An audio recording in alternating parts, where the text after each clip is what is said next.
козголо турган тема жаштардын коомдогу орду кандай деген темада сүйлөшөбүз.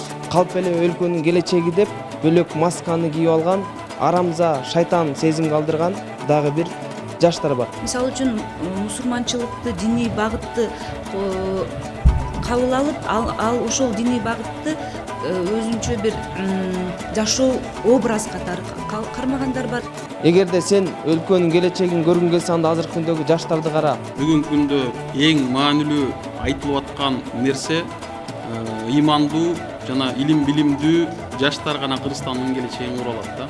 Мисалы үчүн эле мен жакын эле биздин Казакстан, Россияны алайын. Ошол жерге барып биз кыргыз тилинде сүйлөсөк, алар бизди мисалы үчүн киши катары көрбөйт, чынын айтканчы. А биз кыргыздар орусча сүйлөсөт, мели аябай биз өзүбүздү укмуш сезебиз да.